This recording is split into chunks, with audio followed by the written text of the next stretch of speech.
This is a relay project. Real Talk starts right now.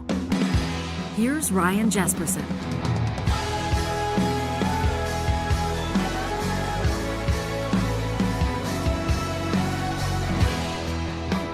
All right, Real Talkers never disappoint. You already knew that. You're like, tell us something we don't know. Welcome to the pod, everybody. We appreciate you being here.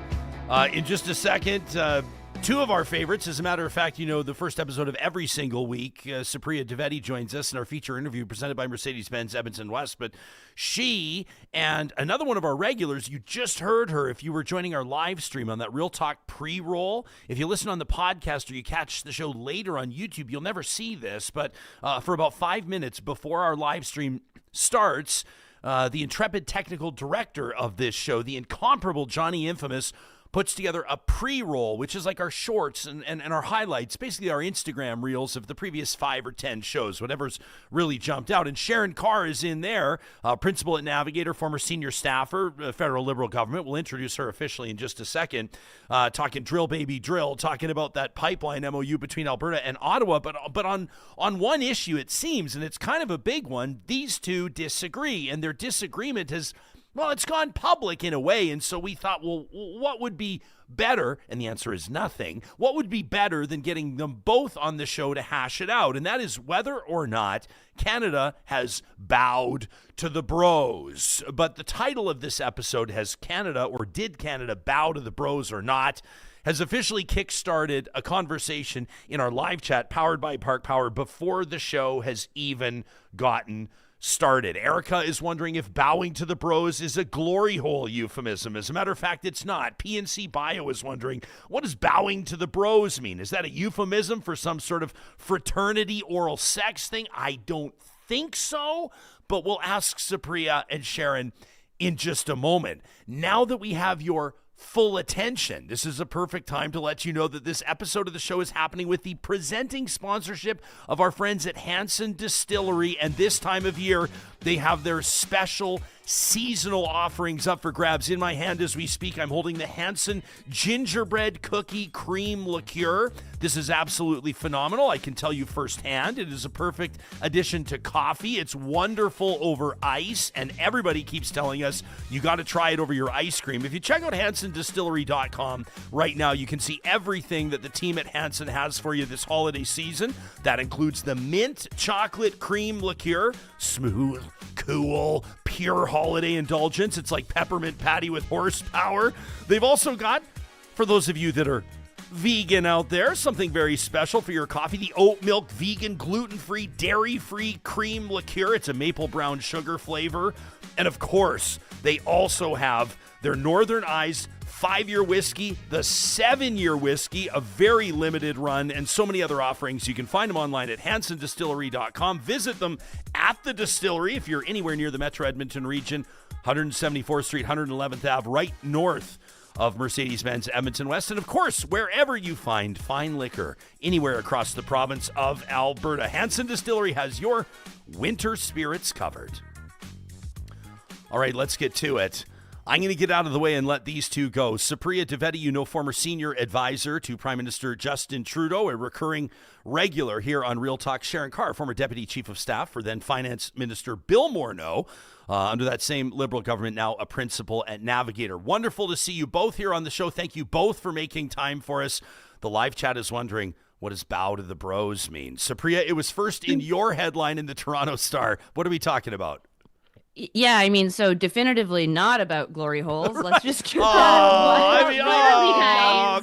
on. We just lost 20% of our audience. All right. Yeah, exactly. But I think, you know, before I refer to what it, you know, actually means, I think it's important to note that I don't choose a headline. I don't think Sharan chooses her headlines either, right? I mean, it's generally up to the editor. So if you look at generally my columns for the Star, the online version and the print version tend to have different titles. And so for the online version, it did say, I think something like Carney bows to the bros or something like that. But in the print version, it was like a feminist foreign policy just makes sense, which is probably probably the thrust of what I was getting at. We love clickbait, though. Come on, we love a little clickbait. Of course. Yeah. So, I mean, my general, I guess, position is that I think we're going back to foreign policy that under Stephen Harper was very much established in around 2010 in the aftermath of the then G8, which was referred to collectively kind of as the global gag rule, because it had mirrored what then Republican administrations were regularly doing, which was to basically have a foreign aid policy that never touched on reproductive or sexual health when it came to women. It was very much fixated on things that were not going to be going against Republican, and I'm putting that in air quotes, values, which, you know, very much ended up being like maternal health and child health, yes, but no family planning for the most part, including abortion services. And I'm not the only one that noticed this, because there was an open letter very shortly after my piece came out, signed by 92 organizations and I think 162 individuals, making the same point that we need clarity from the prime minister as well as from the foreign minister as to what our foreign aid policy and just our foreign policy generally means going forward. This is something that you and I tackled right when the comment first came out, when it was like Canada, it wasn't like it was like abandoning feminist foreign policy, but it was, you know, I mean, but it's interesting because as soon as you start talking about that or talking about, you know, I don't want to say like like foregoing feminism, let's say, obviously a lot of people are going to go, well, kind of, what does this mean? What does this mean for Canada's international involvement? What does this mean for the mindset of the PMO? What does it mean for the focus of the federal government? When that story first surfaced, Sharan, how did it first strike you? Before you started writing about it, what was your first thought? So there's a couple of things. The funny part is that my article actually, or my op-ed actually had a bit of a different frame in it in terms of what it was referring to. And the last minute, we actually had changed it, which is how Supriya got looped into this, is because we wanted to reference it to someone who would have criticized an aspect of it, instead of referring to hearsay or things that have been happening within the liberal bubble of our own internal politics. So listen, I want to come to this from the perspective of also having worked in the government for 5 years, obviously supporting women's rights. I've never been I think we can all say as women and even as men, we are all feminists, hopefully, I would say so. But I've never been like the rah-rah, I need to be a quota feminist. And I don't think Supriya is that way either. But I would say my position on the piece wasn't necessarily so much so that we're abandoning things. I take issue with the fact that, from my experience at least, we went from wanting to take gender issues, feminist issues, very seriously at a time when previously they were not given as much as attention. And instead of doing so, we did some of that, did some really great things, had gender balanced budgets, gender-based budgets, gender balanced cabinet. And then it turned into a lot of faux feminism in my perspective. And that's my experience internally, was a lot of the folks who were preaching that we needed to have these visual markers of equality within our society, or whether it was in a press release, we're actually not preaching those same things behind the scene. And that was pretty apparent at the most senior levels of the PMO. Supriya and I didn't serve during the same time, so that's not a comment towards her.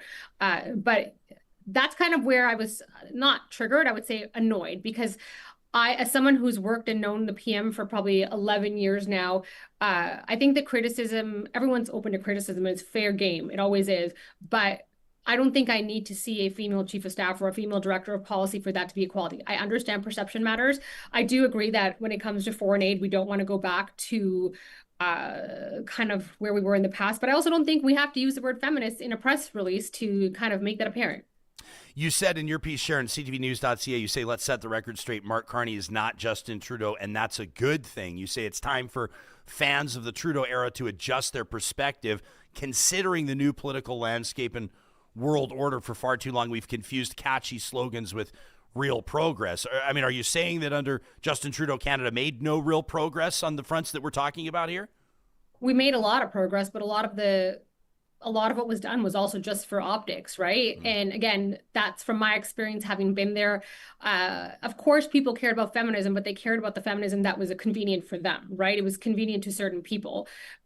So yeah, I think that we did some really great things. There were some really good programs, a lot that was done, but towards, I would say, probably midpoint, like all governments kind of lose sight to a certain point and it becomes shiny object versus substance. And I personally do believe that there was a lot of that. And that's from my experience. Like I've been in a lot of these rooms, I've spoken to a lot of these people, and it wasn't feminism in my eyes. It was purely optics. Supriya?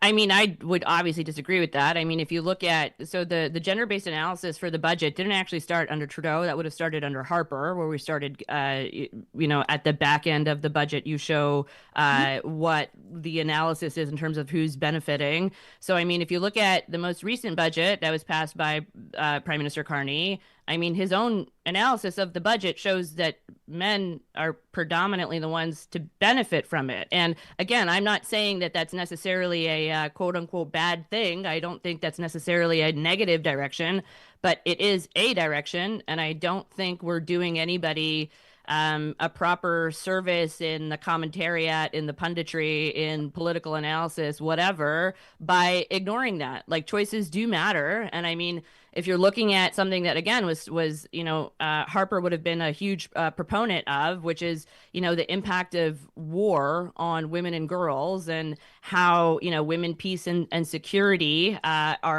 is a major thing that Canada should be standing up for. We had our first Canadian ambassador that was named to that position. Her term ended in March. She hasn't been reappointed. She's sort of been rejigged to do something else. I don't know if that position is going to be filled. You can very much argue that we don't need that position, and I think that's an okay to make. All be coming from the realm of fact and reality, and it is true that he's making different choices, and I think that's fine. But I think we should be open about what those choices actually mean. And if we're going back to a foreign policy, which again is mirroring the Harper years of a global gag rule when it comes to abortion and reproductive health, I think women and children will suffer. We know that from the data. We know that from the U.S. Whenever there's a switch between Democratic and Republican presidents, and this dates back to the 80s, there tends to be a shift in foreign aid and foreign policy. And I don't think we want to do that here in Canada. I think we would like, our quote unquote values to sort of be reflected in our foreign aid and our foreign policy. And Sharon's right. You don't necessarily have to use the word or the nomenclature of it being feminist, but then you should have the gonads to stand up for abortion and women's rights abroad. But can I maybe pitch a question to you on that? And you just said you don't need to have the word feminist in it. I think for a lot of people, the term has gone from being something that like we've pushed forward to, and it's been a movement that we all support, to kind of becoming polarizing. And listen, we live in a world where the world order is completely messed up on every order. I don't think we all support it, right? I mean, it was a big thing for Trudeau to say he was going to do a gender balanced cabinet. Like if you recall the media commentary at the time, people were like, "Oh my God, women have a gender balanced cabinet. What if they all get their period at the same time and the country won't be able to I say like normal people, like anyone with, okay, so people like that, it's just like, I would like to throw my shoe at them. But like in the terms of when it comes to foreign policy here, if we're in a period of time where you've got like the Donald Trumps who are basically going around throwing entire global order upside down, is using if the term is going to be triggering for some, and we can show that action is actually, we can actually do the action, which part do you think is more problematic? Not actually, like, it's been what, 7-8 months now since the prime minister's been in office, and you know what, he's gonna have to stand up there and say, yeah, I did X, Y, and Z. But I just don't think using a term, and then if we add the external rhetoric of what everyone else is kind of saying, like, oh my God, there's not senior women positions in PMO, and there's not this and there's not that, it creates this narrative that he doesn't care about women, right? So he should combat that narrative. I agree. I think the comms shop there can do a whole lot more work on that, but I don't work in the comms shop. So But I guess my point to you is that don't actions speak louder than headlines?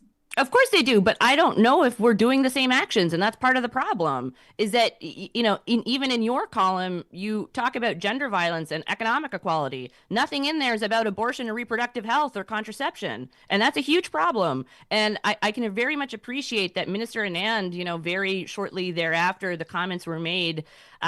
She went out and said that the crux of the foreign policy hasn't necessarily changed. But if you're looking in the actual releases that are put out, or the verbiage that's used by this government currently, I don't see the term abortion or reproductive health in there when we're talking about, aid, or we're talking about our priorities. And, again, like terms, to your point, sure, they're secondary. Action matters first.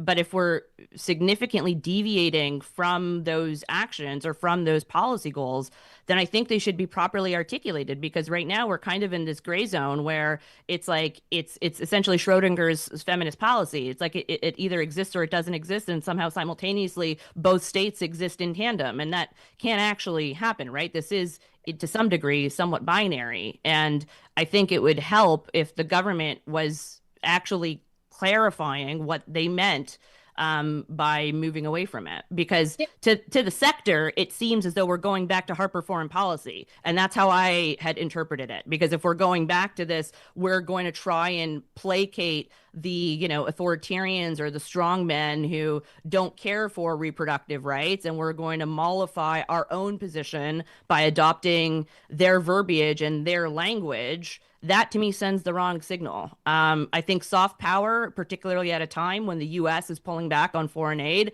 is incredibly important. They just released their new national security document that is, somewhat bonkers and goes against the last, World War II post-international order. And I think it matters that Canada actually stands up for what we would consider to be, quote unquote, Canadian values. And I think that's completely fair. I think that we're in, like you said, we're in this gray zone. I think some are more skeptical that because we're in this gray zone, it means we're walking away from it. I don't see it that way. I see it as kind of like an issue of government is, okay, guys, if you're not going to communicate something in one way, can you at least clarify that you're not abandoning all of your principles, right? And I think maybe that's where the failure has come, where it's just like you've left people in this kind of bubble of not knowing exactly what's happening.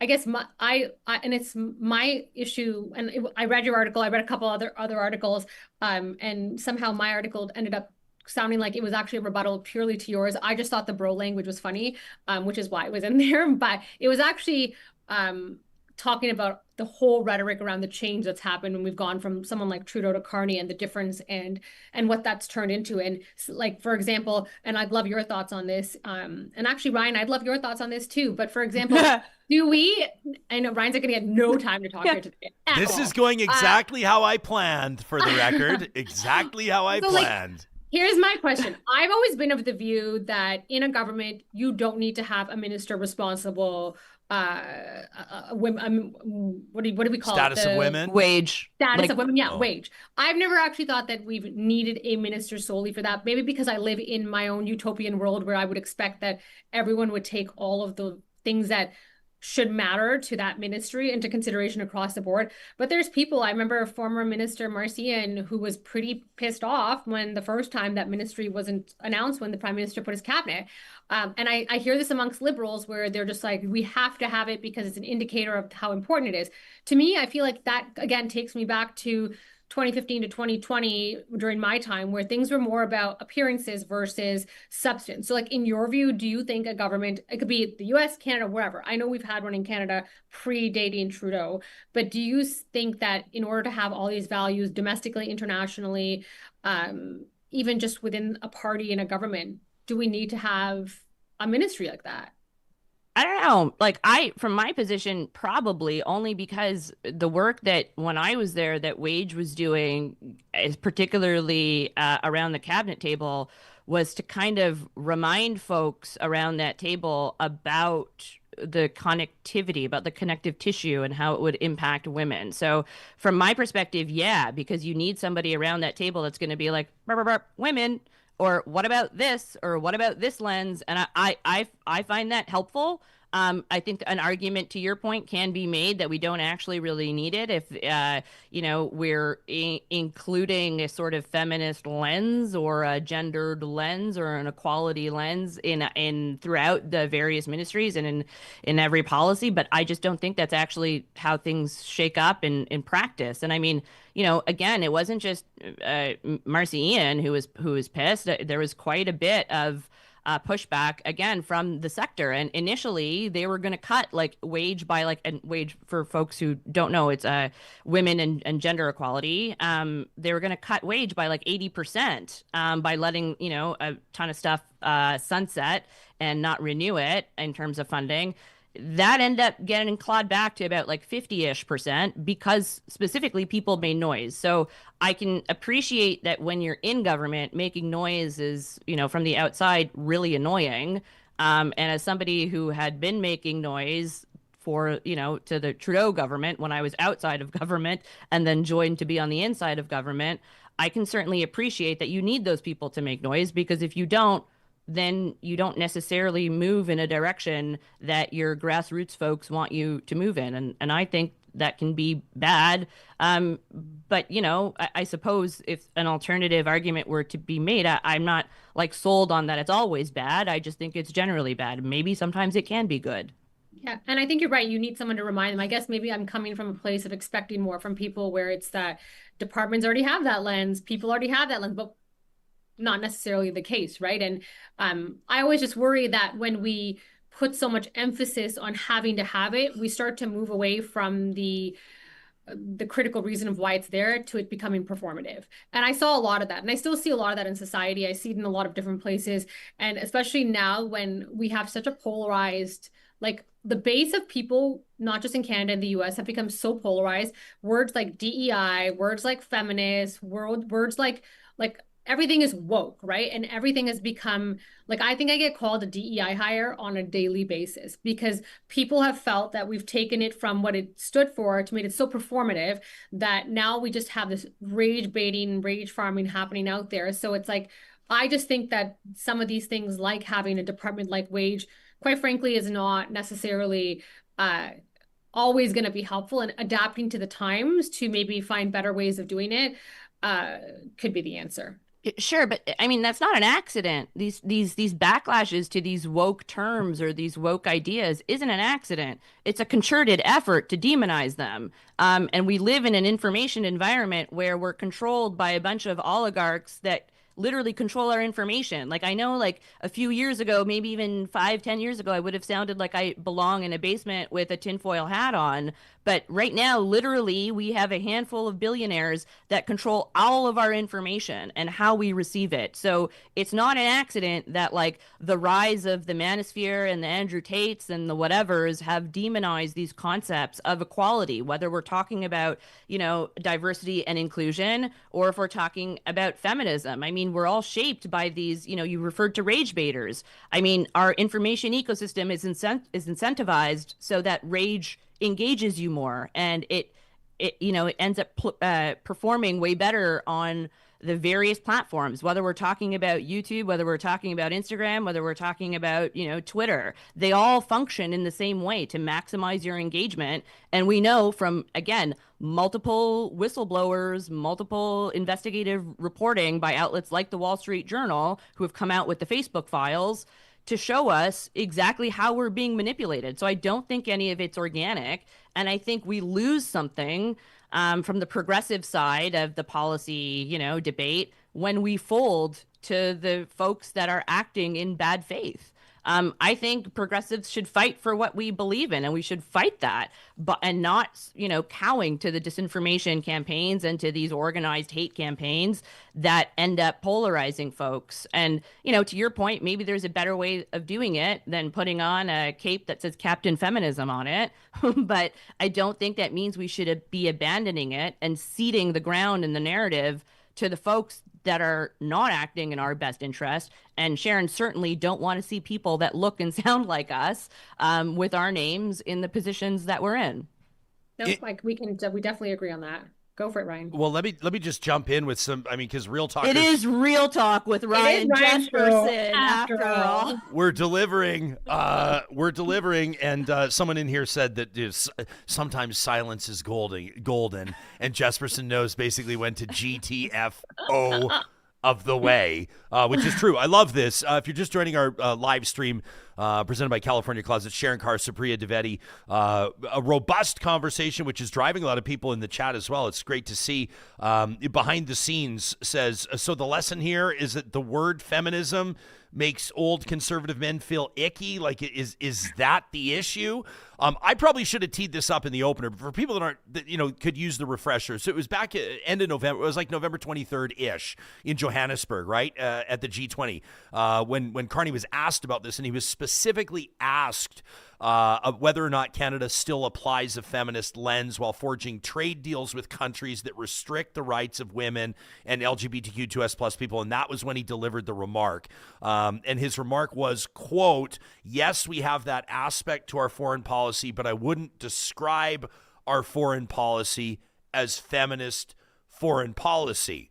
So that was kind of what set all of this off. And it's been interesting to see the reporting on this. Like, if you check out, I'll reference hilltimes.com, interesting piece here. Women hold powerful roles in Carney's cabinet and PMO, but none are in the prime minister's inner circle, say some liberals. This was a feature by Abasrana. This, so I guess with Trudeau, you think of, obviously, Chrystia Freeland, the deputy PM. Now, some of these things don't age well with time because politics is politics. What happened with Freeland and Trudeau? I'm not sure. And then there was that little thing with Jody Wilson-Raybould, and then there was that tiny little thing. So anyway, but 10 years is a long time. I would say, though, so now I think of Katie Telford as well. So there were like some strong women, obviously playing key roles in Trudeau's PMO. Also, just as a guy, I would also say, like, to me, there's a ton of comments here. People are saying, I would love to see the best candidate get the job. And women are saying that in our live chat as well. It's not a comment exclusive to men, for sure.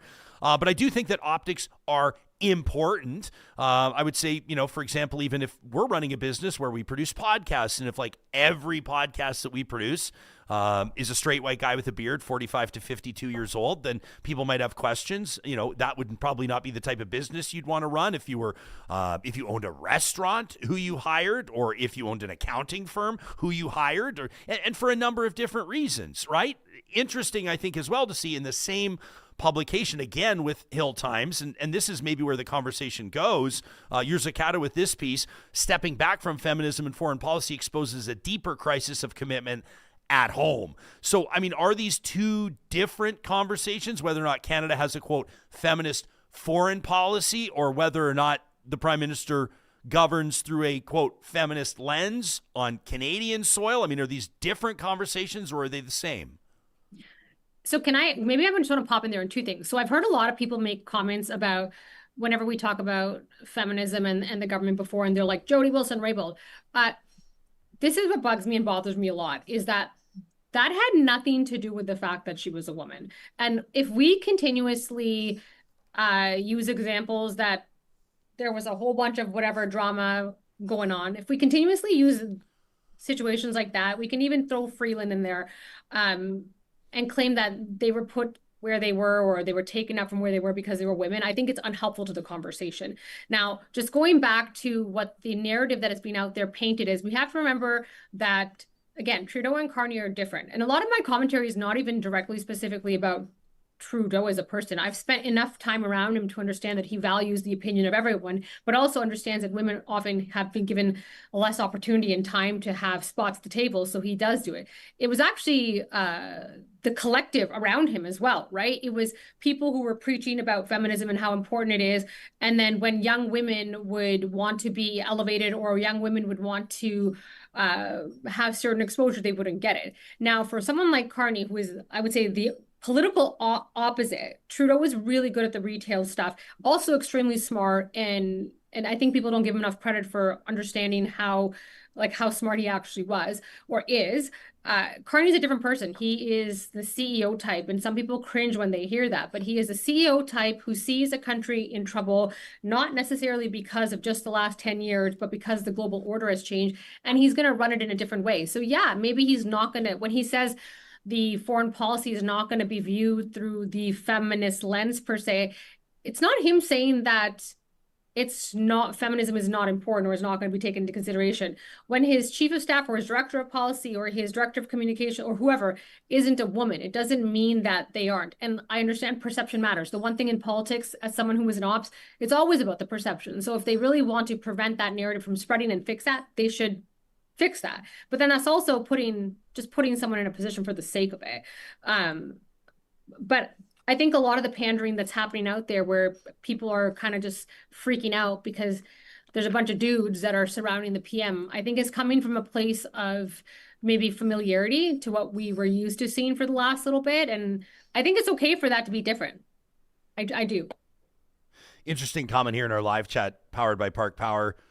Tracy says special interests have been around for centuries. The difference is people have embraced more in the past 10 years, and maybe that's created fear for some. Erica says there's no, quote, war on men, but it is inarguable that men are doing worse than women in almost every important category: life expectancy, mental health, suicide, crime.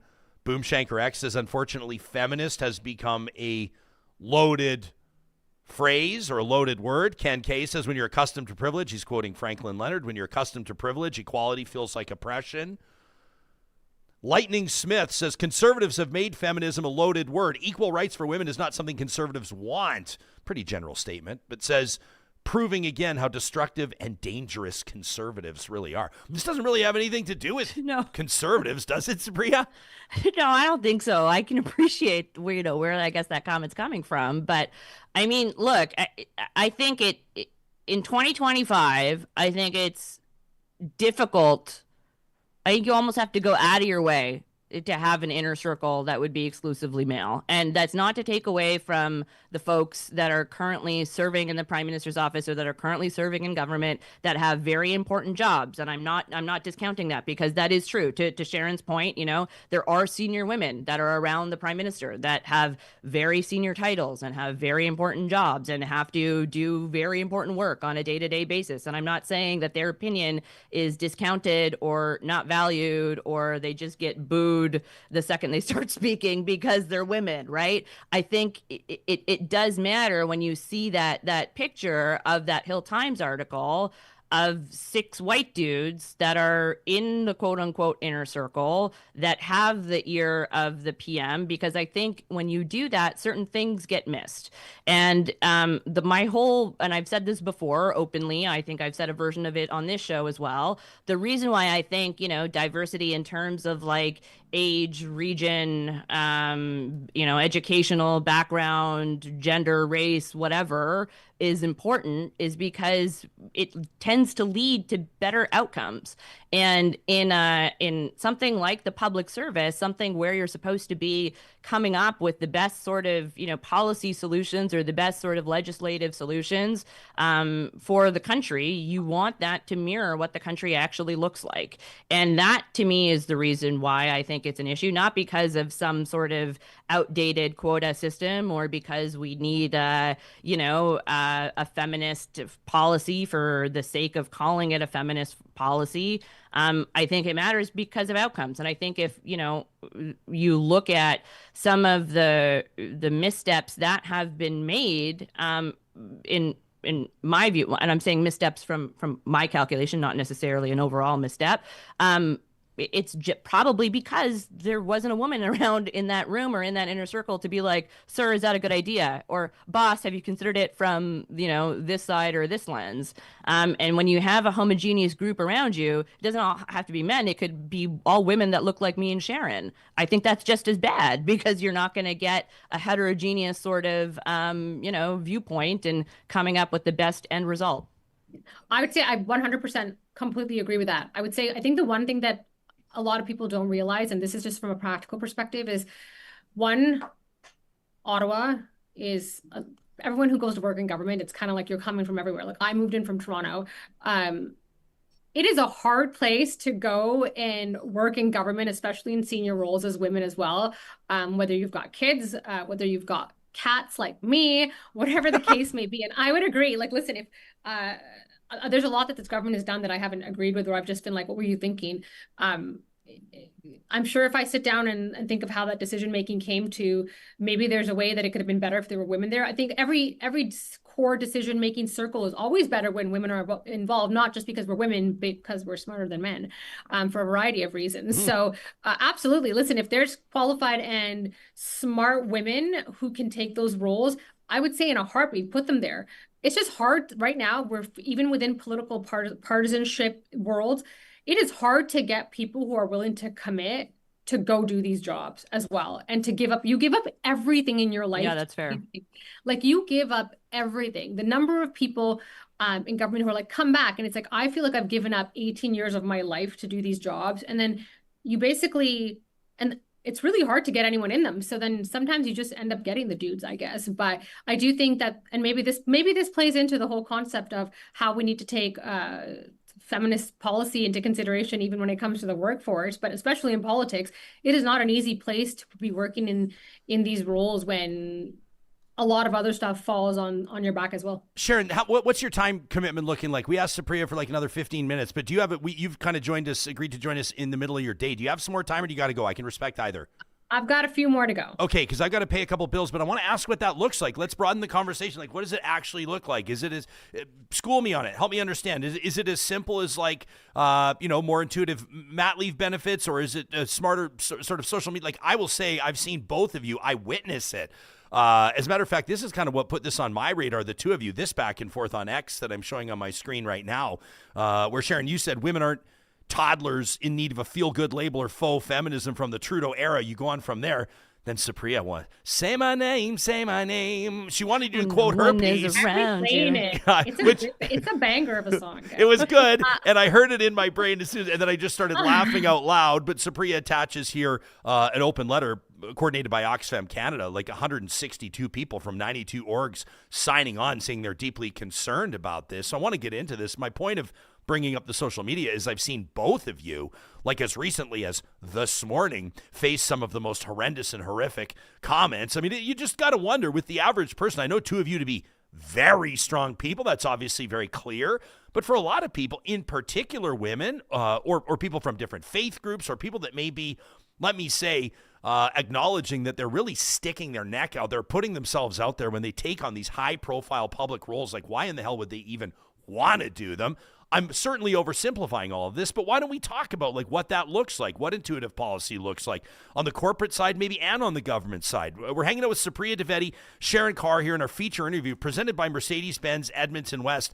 Everybody, we've been telling you we're very excited about this coming up on Saturday, the 31st of January, 2026. The Real Talk Pond Hockey Classic returns to St. Albert, and we would love to have you there in support of uncles and aunts at large and kids sport. This is 24 teams, up to 6 players per team competing for the Lozy Cup. It's a ton of fun. Our friends at the DQs of Northwest Edmonton have their burgers out there. Our friends at Molson bring the beers. We've got bonfires and everything else. It is pure and true Canadiana. And no matter what the weather looks like, everybody has an absolute blast. You can sign up to register your team or volunteer. We're also looking for sponsors, of course. Just go to our website. That's ryanjespersen.com. Click on events and then pond hockey. We'll put it in the show notes as well. You click there to register as a team, to volunteer, to sponsor it all, and then you can go from there. This is in partnership with our friends at the Canadian Progress Club. Again, ryanjespersen.com, events, and then Pond Hockey Classic.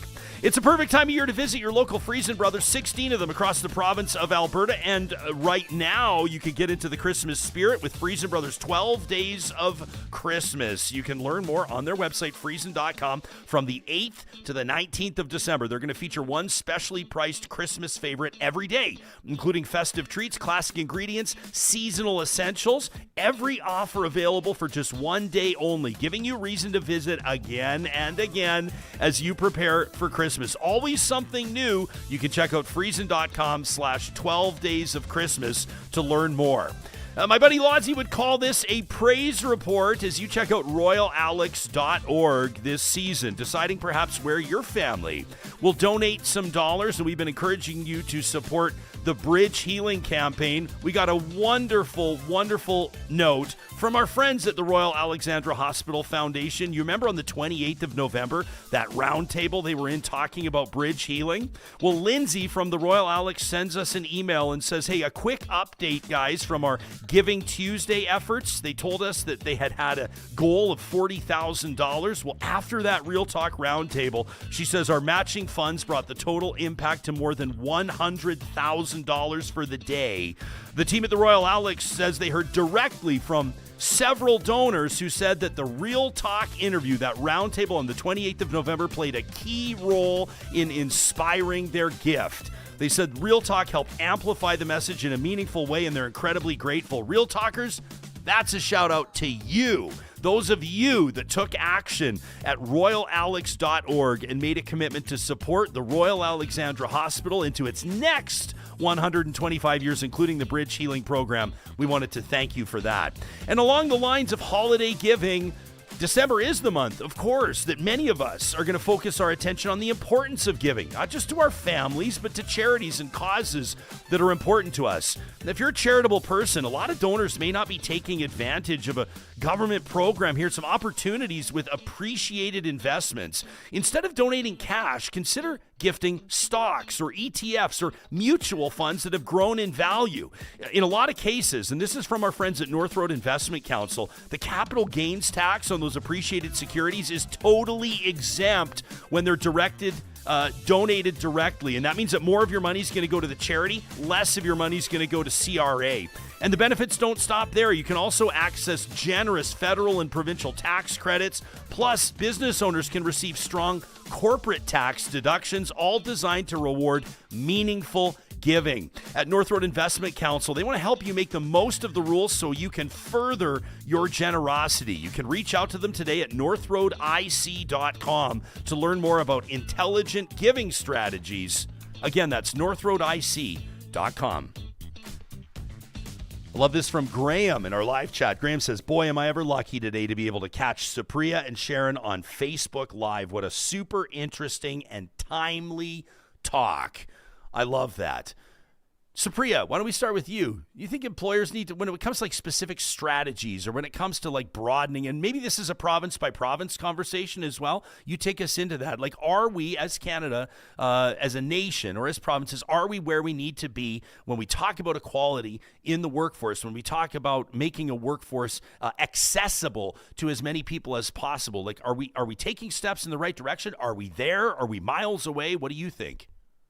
I mean, I think we were taking steps in the right direction in the kind of immediate aftermath of the pandemic and during the pandemic, and then kind of have been moving away from that increasingly ever since. And so from my perspective, Sharan made a good point about how it's difficult to get folks to go to Ottawa, A, to begin with, just period, and then B, in general, to work, right? And when you're in these roles, they're long hours, there's no real off time. You're basically on call 24/7. I'm sure at certain points, if not every night, Sharan was sleeping with her work phone underneath her pillow, right? Like, this is a regular thing that staffers do. And it's, not for everyone. So I get that. But if you have a policy, for example, under this government, which is you have to be in person for everything, and there isn't a lot of leeway given so that people can, make school drop off or make school pick up, or if you've got a sick kid at home and you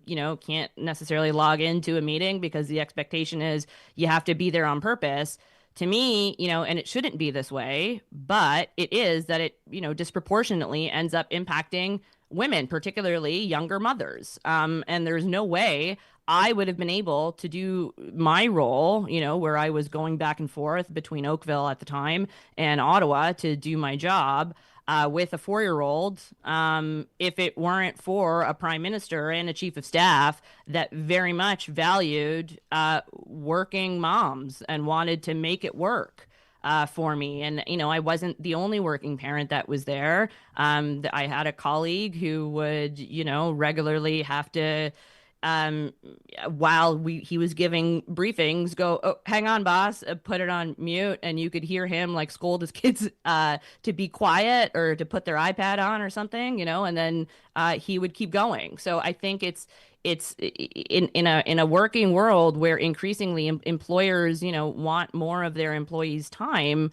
I think you have to make it easier for the employees to be able to give your time. And, to Sharon's earlier point about this current PM being more like a CEO, I mean, I would agree with that. And I think that shows, and I don't think always in positive ways, because I think there's a very old school 80s business way of thinking that doesn't necessarily reflect the reality of working parents, specifically working moms. Sharon, what do you think? I think that's completely fair. I think the things that I struggle with is, listen, I think work from home has given people a lot of flexibility to be able to manage their lives a little bit more in ways that they would never been able to do so before. And again, that was probably the only benefit that truly came out of COVID and the pandemics and kind of what came out of that. I guess and this is where maybe I'm just too much of a hard ass and I look at it from a pretty like tunnel vision perspective, is that when you offer flexible work time for people, like I've been a very big proponent of people going back to the office. Like I actually truly have said, I hate work from home so much, not because it doesn't provide flexibility for people. It's given me a lot of flexibility as having to be someone who helps care for a family member. But you get a lot of people in there who abuse it, right? And just like any system, right? Like anything, you get people who just either slack or are not actually pulling their weight. People, even like within the federal public service, I've always had issues with how big the federal public service had gotten, just having been there and seen how people were put into roles just for the sake of filling a specific role. And then when they went work from home, it just became like there was zero accountability for the work getting done. And then it just kind of spiraled. So I get frustrated when productivity reduces. Like, of course, we're giving parents this extra flexibility. And it's not even just parents. You're giving people who have to care for family members who have certain needs that require them to be home. You're giving them this flexibility, and they're hard workers and they're doing a great job. But then you basically enable a completely different tranche of people. And I guess it's a completely separate situation, but you enable a tranche of people who just kind of take advantage of it. And then the entire system. We all know these people. Well, we know them well. Yeah. So they're either sleeping or gaming right now as we speak. And I'm sure there's other methods like to performance manage people, but in like the federal public service, good luck doing that, right? So 100%, like it provides so much more for parents to be able to take their kids to work. If they're sick, take them to a doctor, do whatever the case may be. But God, I wish there was a way to prevent those who abuse the system from actually abusing it, because then it really turns it off for everyone else. Yeah. I also kind of feel like the whole work from home conversation, I mean, I'm not saying that it's totally disassociated from a conversation on equality in the workforce. But it also is like all of a sudden now we're kind of like, I find myself inclined to go down different sort of, rabbit holes on that conversation that really have nothing to do with like gender equality or access to anything like that. I want to get into the live chat quick. Alberta Girl says employers, she says in particular in Alberta, I don't know, it says still pick a guy over a woman of childbearing age if they can, because they want to avoid mat leave and or women with children, and then they'll try to cover it up as a merit choice maybe. Dubious says on the conservative versus progressive front, I hate that I even say that. Dubious says, yeah, it's unquestionable which side is attacking women's rights worldwide. If you don't like reading that conservatives are the problem, maybe stop being a conservative. Mariah says it should just be a natural progression in how people move through the world. I want people I work with to have diverse experiences. People need reminders from time to time. I would apply Mariah's same premise to the benefits of public education.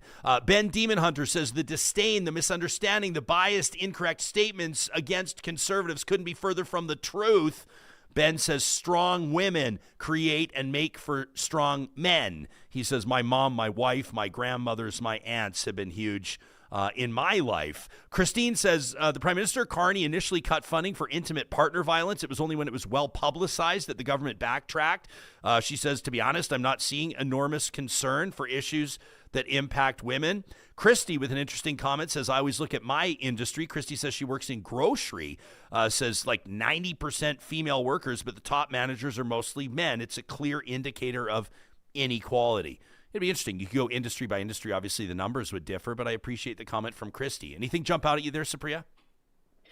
I mean, I would just say that in general, back to Sharon's point about like folks working from home, like, yeah, I'd agree with her overall stance. Sometimes it makes more sense to go in. But, you know, we started talking about that Hill Times article, and in it, I'd said that, you know, think of, like, there are a ton of senior women.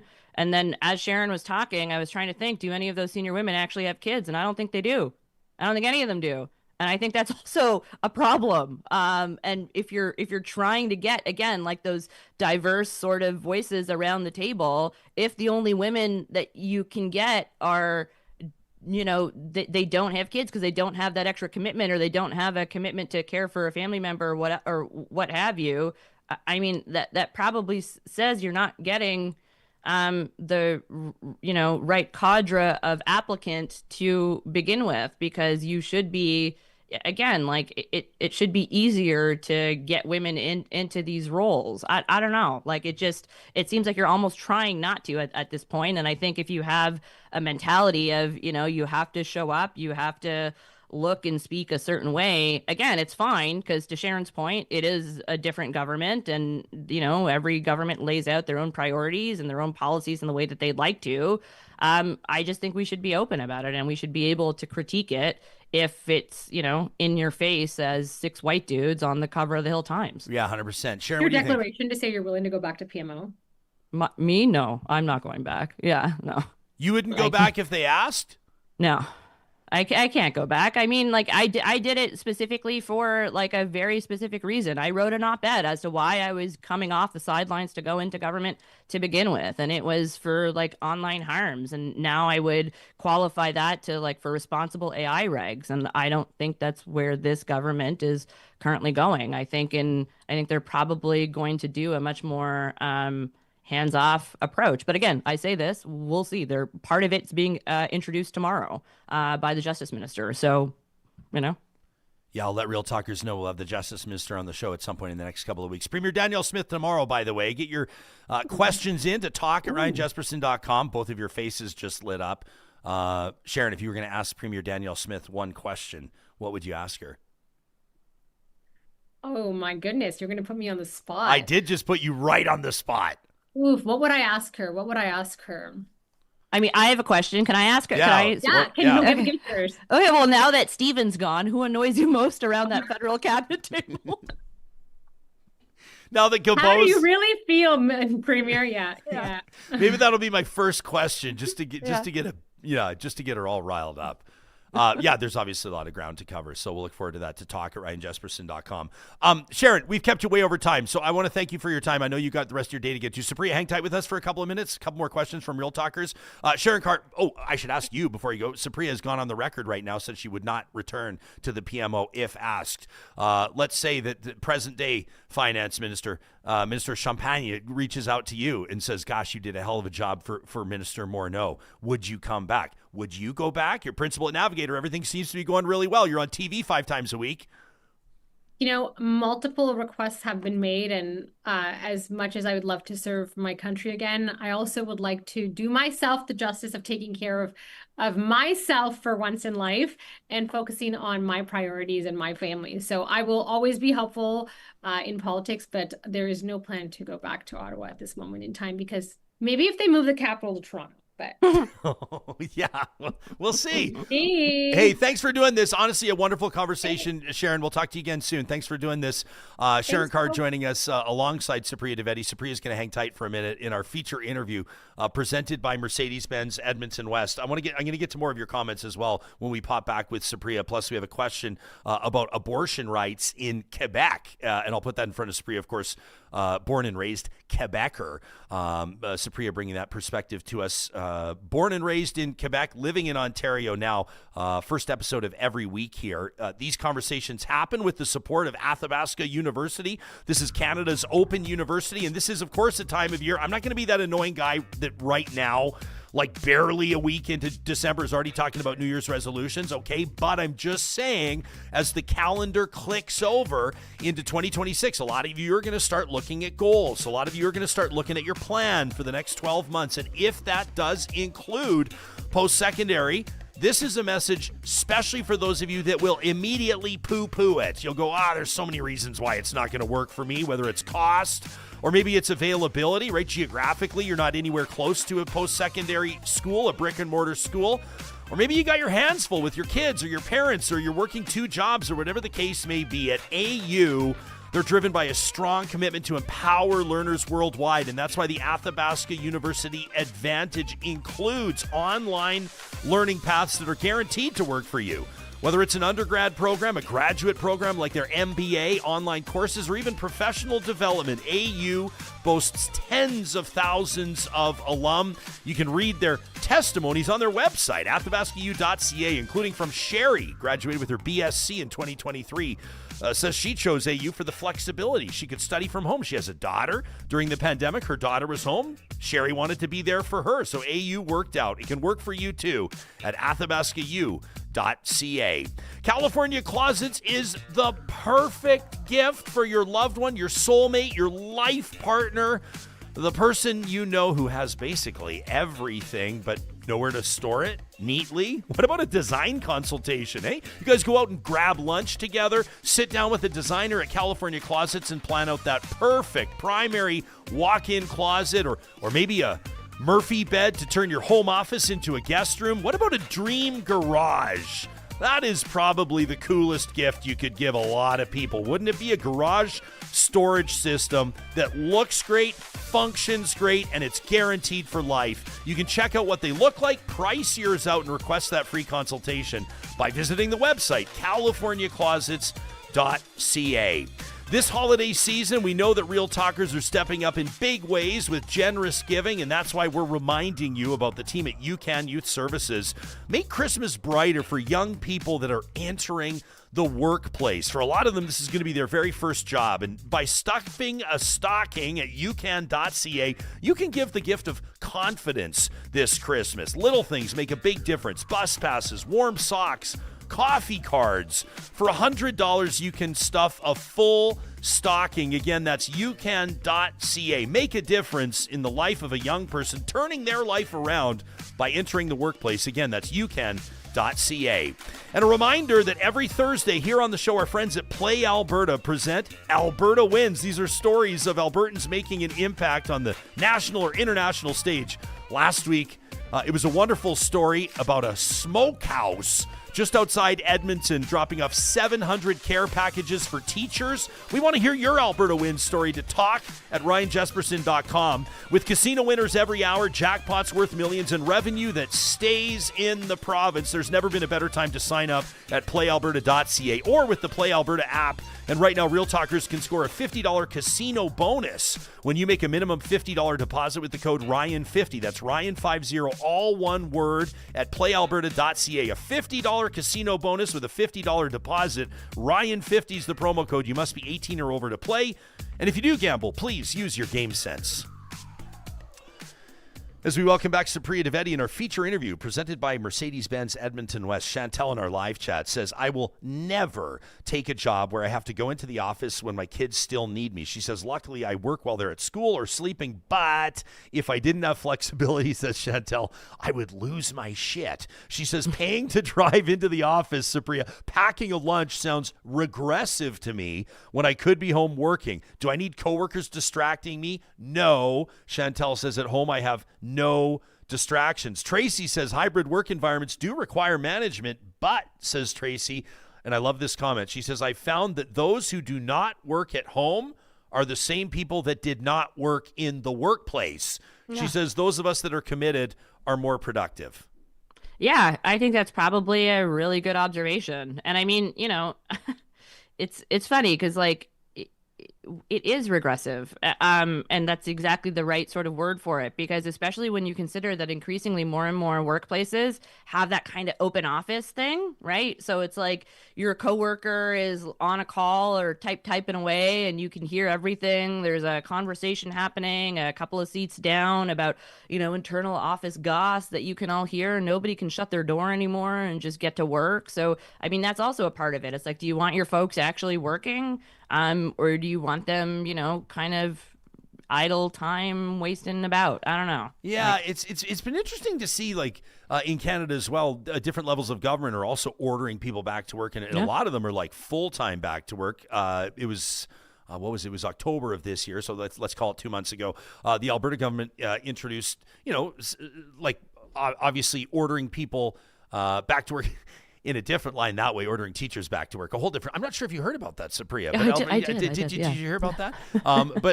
But actually ordering staff back, like the federal government, was it August? I think it was the end of summer. The federal government ordered, under the federal labor minister, ordering people back to work. This is also kind of interesting to see, like with private or maybe some publicly traded companies, but companies where it's just like, the boss's word is law. And then if you'll just sort of say, listen, our company's moving back to like full-time back in the office, or some of them are kind of, it seems like negotiating or at least giving some sort of that hybrid situation where it's like maybe you're in the office 3 days, home for 2, or that sort of a thing. But the spin-offs and the implications of the working from home thing have been significant. And I'm not saying necessarily that this is reason to reverse the trend.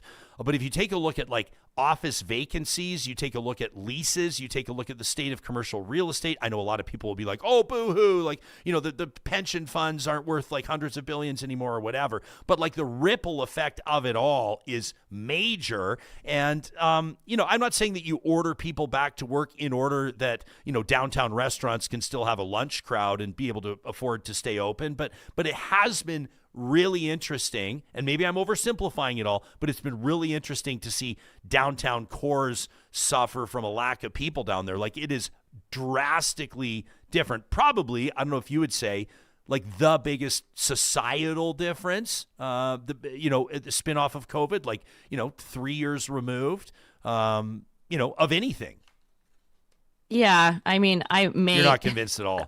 I would push back on that slightly, and I think probably the anti-vax movement being as successful as it is post-COVID is probably the biggest repercussion. I mean, you look at U.S. health policy right now; it's run by a rabid anti-vaxxer. So I don't think that would have happened had COVID not come about and had vaccine hesitancy not taken off in the organized manner, the way that it did. But I do agree that downtown cores are, particularly if you're talking about that lunch crowd, are suffering. And it's not just in Edmonton. It's not just in Ottawa. We see it in Toronto. It's been talked about in Montreal.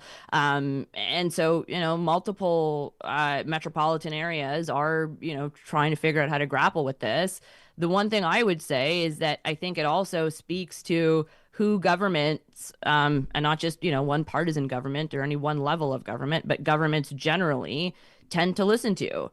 And when you have a bunch of folks saying that we need folks back into the office because it hurts commercial real estate, it hurts that corporate lunch crowd, and, the bottom line in that respect, governments tend to be receptive and they listen. But if it's the workers that are saying, actually, we prefer a hybrid environment, or we prefer to work from home because it means I can pick up my kids on time, it means I can be on a call while also, doing dinner prep, that doesn't tend to get listened to as much. And I think that's also indicative of, where governments tend to place importance and priorities, et cetera, et cetera. Yeah, Mariah with an interesting question wonders, why isn't there training for managers on how to be a successful office that offers hybrid work?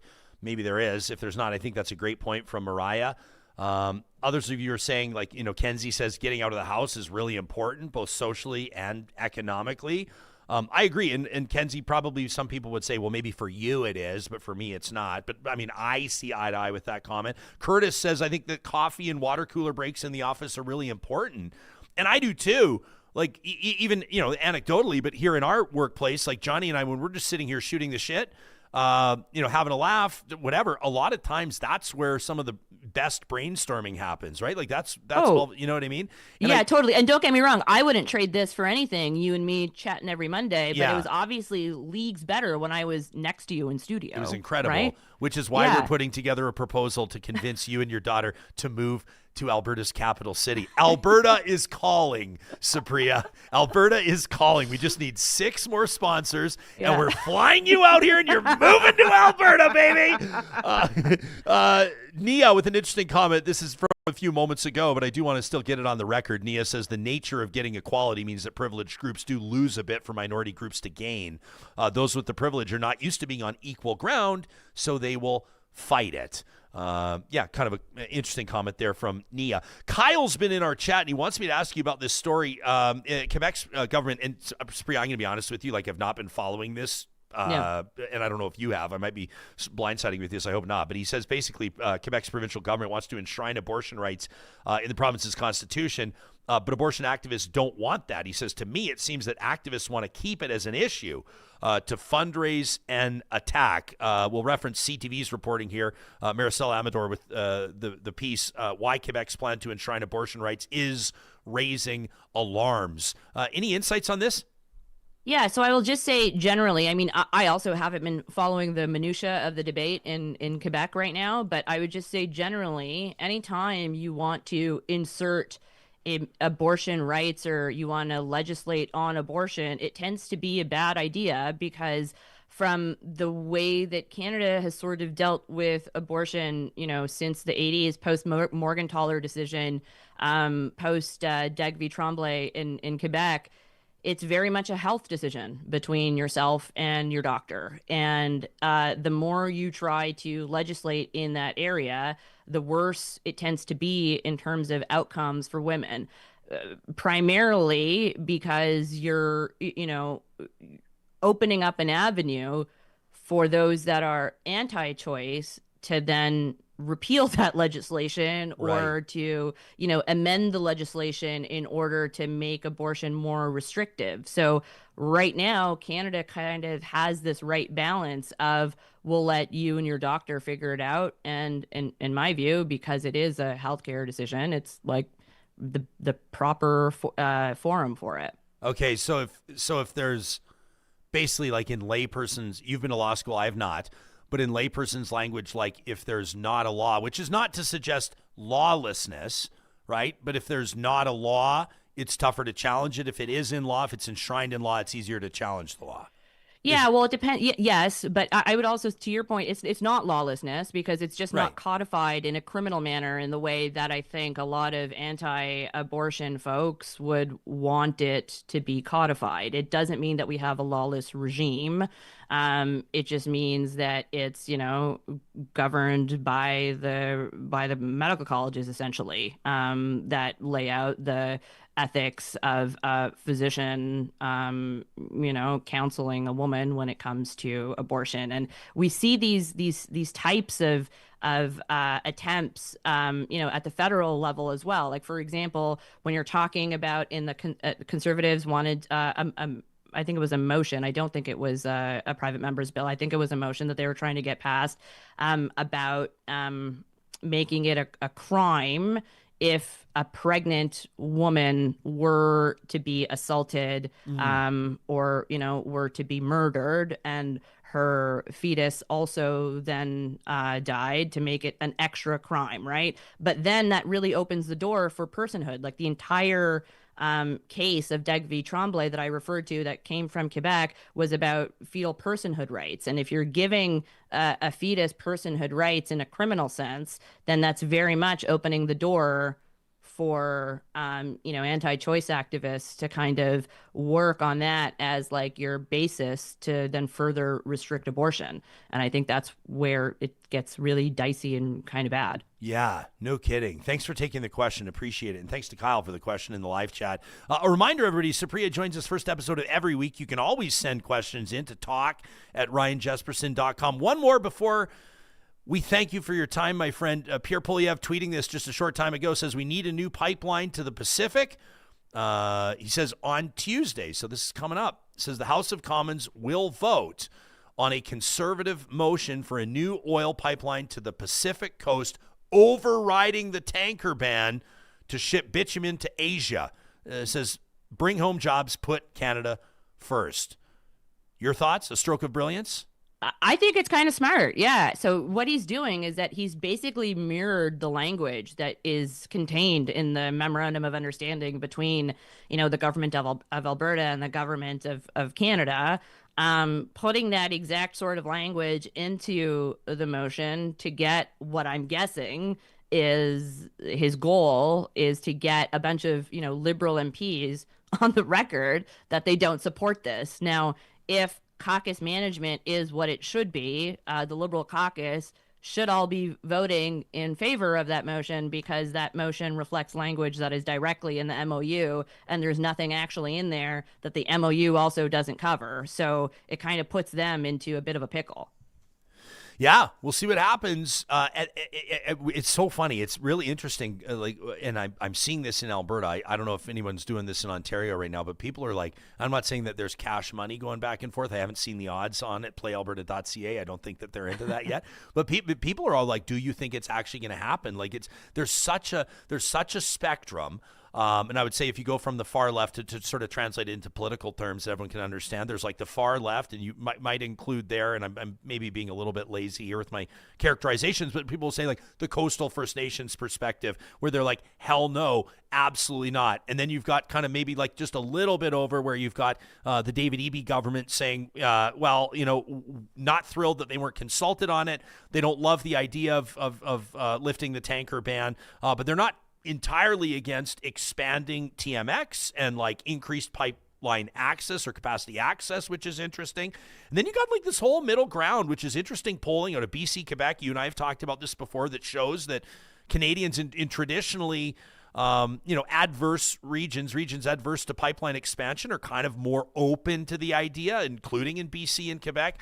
And then, of course, here in Alberta, folks who are very optimistic about it, encouraged. You talked about the applause, the standing ovation that Mark Carney got from the Chamber of Commerce in Calgary. A lot of people were really struck by that.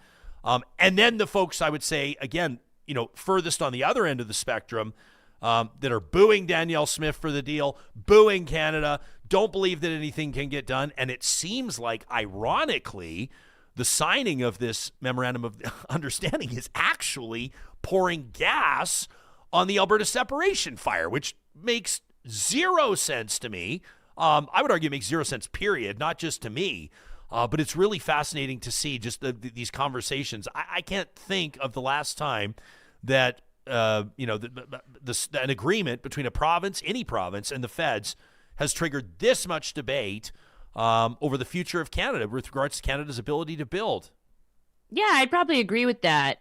One thing, though, that I think is interesting is to your point about the folks in Alberta who, disagree with the signing of the MOU. It kind of their main argument that this is all smoke and mirrors and a pipeline won't actually get built, irrespective of what's in the MOU and the conditions being eased or whatever, is that that's essentially the argument that you hear from capital L Liberals who are either ostensibly supportive of the pipeline or somewhat ambivalent towards the pipeline, but still support the Liberal government in Ottawa, that this was some stroke of genius because it won't actually end up in a pipeline getting built. So their arguments actually tend to overlap in that I think there is this sense that is shared across the political spectrum, with a sizable portion of the electorate that is looking at the MOU and is still kind of like, somewhat skeptical that it's actually going to mean shovels in the ground. Yeah. Hey, so good to talk to you. Great back and forth with Sharan today. Plus, I got to just sit here and enjoy my coffee. So there we go. We might be on to something for future Mondays. I don't know. Thanks for doing this. We'll talk to you again next week. Always a pleasure, Ryan. Talk soon. Yeah, you got it. That's Supriya Dwivedi, of course, joining us first episode of every week in our feature interview presented by Mercedes-Benz Edmonton West. Let us know what you think about it, what you heard here on the show. You can always leave a comment on Spotify. You can leave a comment directly on the YouTube episode, or you can always send us an email to talk at ryanjespersen.com. Comments still continuing on the back to work thing. I know that this is a recurring theme on the show. I think probably because it's just a recurring theme in people's lives. Things are changing. Different governments, as mentioned, ordering workers back to work. I'm not talking about necessarily ending strikes. Little joke there about the teachers going back. How are your kids doing, by the way? How are the teachers doing in your schools? Have you been hearing from them? We had our parent-teacher interviews, Johnny, just the other day. Pretty cool to connect with our little guy's teacher, who's doing an amazing job. And you never want to sort of like, bring up, well, I guess it's not really politics, though it kind of sort of is. In the parent-teacher interview, I didn't know if it was inappropriate, but I just said to him, I said, how are you guys like doing? And he goes, great. And I go, like, how are you guys? No, but like, how are you like doing? And he goes, and then I think he knew that it was a question about the strike. They've still got, at my son's school, they've got like red T-shirts up on the fence that parents have hung up, the red for Ed thing. I know that a lot of parents are going to be, probably I would imagine this holiday season, especially diligent on passing along the thank you notes or the whatever. But it seems to me, I got the impression that teachers back to work, maybe you could say the same thing about Air Canada employees. I had a very good experience on a weekend, by the way, at a Canada Post outlet just yesterday, mailing something on a Sunday for everybody who says that Canada Post employees won't work weekends. Pretty good. But the whole idea of ordering people back to work in that context, I acknowledge it's different, ending work disputes. You run the risk of a morale disruption, but it sounds to me, generally speaking, like the teachers have been able to get their focus back with the kids. Yeah, it sounds like they bounced back. Yeah, Yeah. How are you doing? How was your weekend? Good one? Good, yeah. You? Yeah, not too bad. Not too bad. Had the my wife's parents, we posted about this on Instagram. They were celebrating their 50th wedding anniversary. Shout out to Gary and Deb Skelton. They will not hear this because they are in transit back to beautiful Middle Lake, Saskatchewan, just east of Humboldt. But they drove the whole way out. They're huge Winnipeg Jets fans. They raised their family in Stony Mountain. You know where this is going. They raised the family in Stony Mountain, Manitoba. That's where my wife grew up. Huge Jets fans. And, of course, Oilers-Jets this weekend. So we gifted them, Oilers-Jets tickets, all of us sitting together. Wrong game to take them to. Hockey night. Well, depending on your perspective, hockey night in Canada. And the Jets just basically got absolutely shelled. Oh, yeah. Which was tough. It was like tough to watch, but I was also just giggling. I'm like, this is so amazing. Yeah. And at one point, the Oilers are up 5-0. And I look over to them and I said, hey, like, 50 years, 50th wedding anniversary, 5-0. I'm like, it's kind of a special, it's like a sign from the universe, Unfortunately, ended up the score a little bit different. The Oilers had to put another one in for the Jets. They ran it up on them. Yeah, I'm telling you, this is how the Oilers do it. Didn't we talk about this? I said, you get through the first 25, 30, and then they roll. And not only do they roll, my camera glitched out. They're dominating right now. They're running up the score. I was looking the other day because people are like, oh, Oilers, this and that. I'm like, do you know they're like in the top 5 for goals for?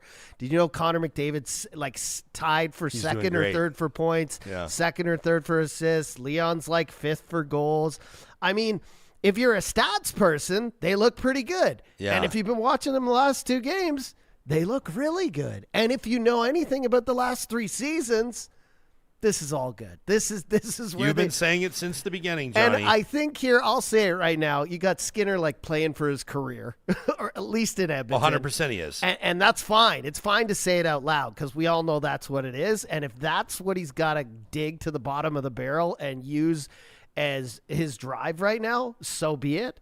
You've got like talks of a trade, but like if they keep going like this, I don't think there will be. And you could say like, oh, that's Tristan Jarry rumor, hey? Yeah. Bring back the former Oil Kings. Maybe goalie. He'll be coming here. And kind of intriguing. Yeah, and then I heard rumors about like 3-way trades and all this stuff. But I'm telling you, the big bosses who sit upstairs, they don't care about anything except wins. And when these guys get rolling every year for the past 3 seasons, it happens like 30 games in.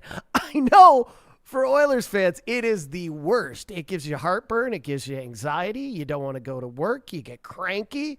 But the best time for hockey with Oilers is always like end of December through till like 1st of March because they just start going. So I like your optimism. Yeah, an updated look at the NHL scoring leaders. So Nathan McKinnon's still just running away with it. But, Oh, he's killing it. He's Macklin Celebrini, 19 years old, unbelievable in second. Connor McDavid, just 7 points out of the scoring lead. How about Connor Bedard and Macklin Celebrini? Will they be on Canada's Olympic team? How do you keep them off? Yeah, you can't not have them. But it's great. I was talking about this the other day. Like it's not like the end of Connor McDavid, but he's getting up there in age. We've got You've got the picture up. Well, it's no longer up in the office, but. Like you didn't have to reveal that I took the picture down. Well, it's been up there a while, and I think it's indicative of yes, Connor McDavid is still the best hockey player on the planet, and he has done things that we will never see again for a while, I think. Yeah. But I think gone are the days where he's deking out 5 defenders. But that doesn't mean that he's still not the best hockey player on earth, and that doesn't mean that he's still going to put up points and score goals. It's just. It's just father time, man. You get in your late 20s, you get into your 30s, things slow down a bit. And also, it depends on the people around you, right? And there's been a lot of changes in the Oilers. And I still think we need a last trade near the deadline for like a bulldog, you know what I mean? We'll get something. We lost Perry, we lost Kane, we lost all the guys who bark and bite at the same time. We got a lot of guys who bark but then can't deliver the bite. Yeah. But I think that'll help as well. But I'm not worried. Every year you're never worried. I get to this point and I'm I like it. Just hang in there, kids. You're positive. Yeah. The people obviously touched a nerve here in the live chat, which is okay. Let's talk this out, guys. But what did I say? I said parent-teacher interviews. I said curious to see what the vibe would be like, the mood, the morale. I think I said that parents are probably going to go the extra mile in showing their gratitude to the teachers, right? Someone's like, don't speak for the teachers. Tracy, I'm applying my own tone to your text, Tracy. She says, don't speak for them. They didn't bounce back. They're doing their jobs because they're professionals and they love the kids, but they didn't bounce back. I mean, semantics, but they did. They're there, right? They're showing up for the kids, right? Guys, we're all on the same team. Like, heart on my sleeve. We're out there supporting teachers every single day. Yeah. I'm just saying they're not mailing it in. They're being professional. We agree. We're saying the same thing. So they did bounce back, right? They are. That doesn't mean they're not disheartened. That doesn't mean they're not exhausted. That doesn't mean they don't feel disrespected or disregarded or, disheartened or anything else, right? Well, they're also playing catch-up. They missed a few weeks of but teaching. Yeah, Gilles says, and you're right, Johnny. Gilles says absolutely nothing's changed with teachers from before. The strike, other than, maybe they've lost hope.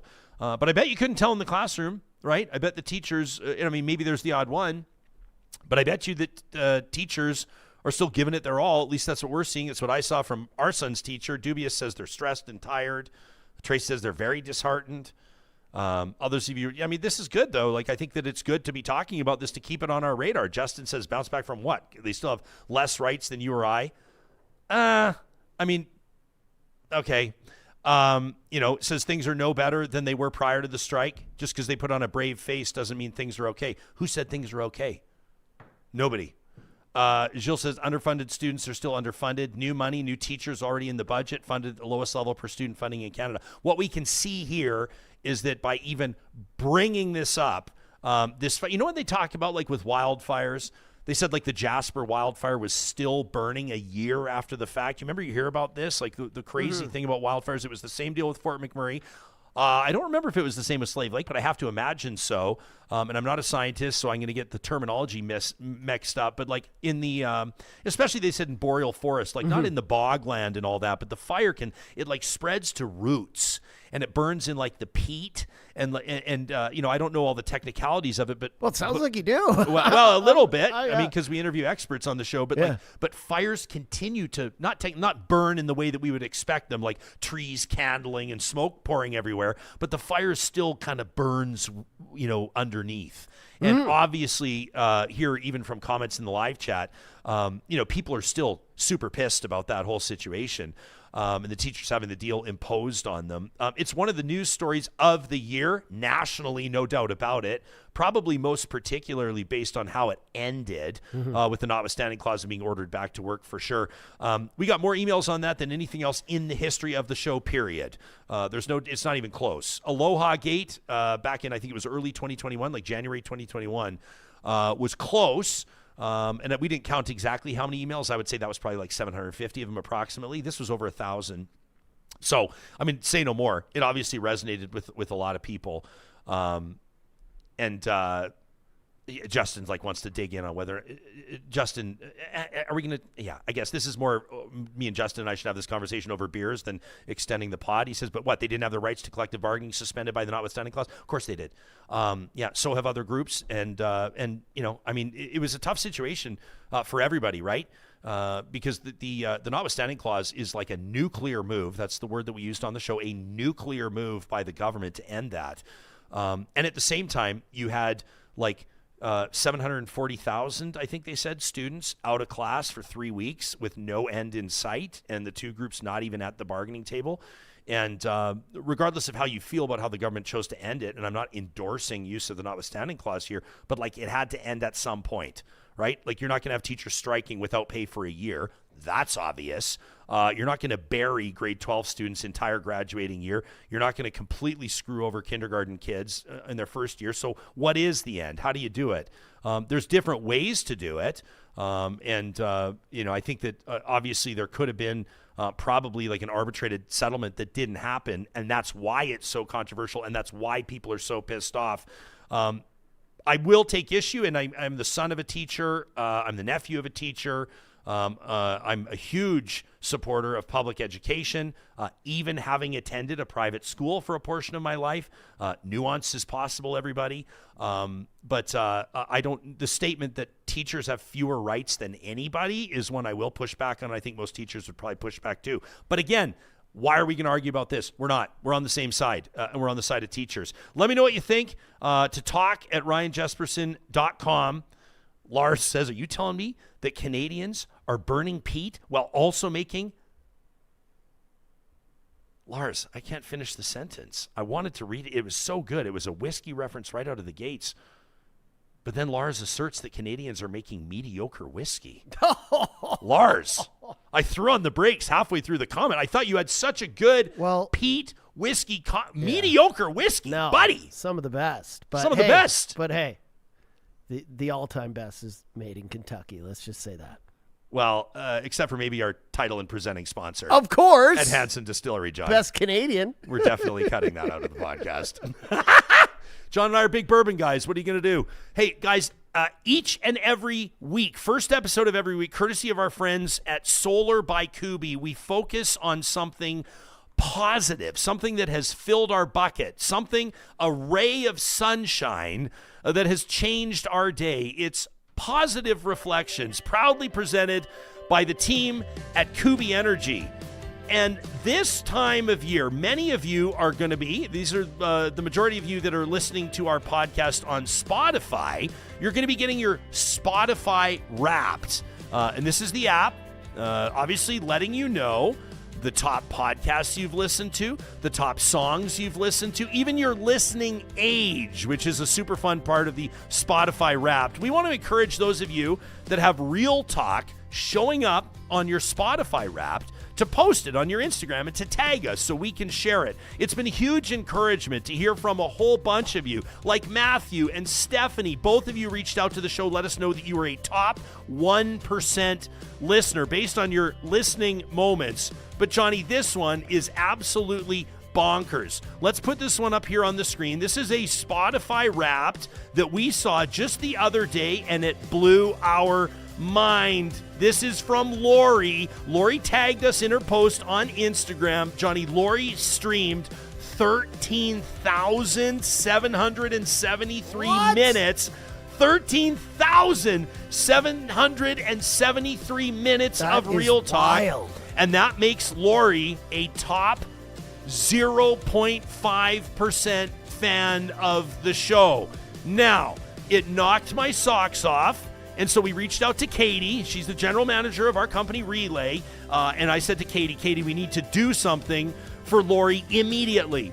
And so this weekend, on a Sunday at a Canada Post outlet, no less, on a Sunday, shout out to Canada Post, on a Sunday, we were able to send Lori a Real Talk care package with a couple of items that you cannot buy at our merch store at ryanjespersen.com and a personalized note of gratitude. Now, I want to put out a challenge. I did the math, by the way. If the show averages 90 minutes, sometimes it's longer, sometimes it's shorter, but if it averages 90 minutes, that's like 150 episodes all the way through that she listened to through the year. Absolutely incredible. Real Talkers, here it is. If you can beat 13,773 minutes listened, making you a top 0.5% fan, I want you to send us a screen grab of it. You can tag us on Instagram. You can send it to talk@ryanjespersen.com, and we're going to send you something special, something unique, something exclusive, handwritten from me and our team as our way of saying thank you. We want to say thank you to each and every one of you, whether it's on Spotify or Apple Podcasts or another podcast platform. Maybe it's on YouTube. Maybe it's those of you that are listening to us live streaming on the Mixlr audio app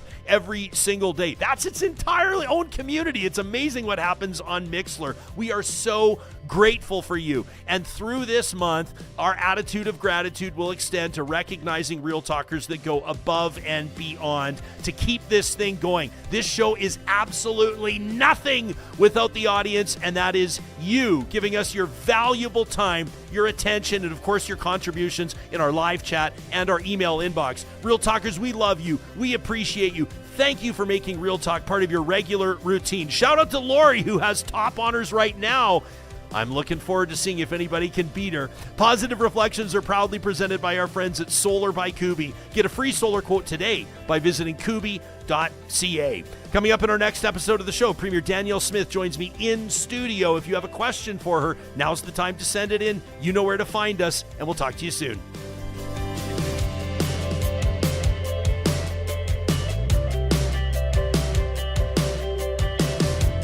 Real Talk is hosted by Ryan Jespersen, executive producer Josh Dunford, technical producer John Hicks, general manager Katie Cook-Chivers, account coordinator Lawrence Derlego, human resources Lena Shepard, website design Mike Johnston, voiceover by me, Carrie Skelton.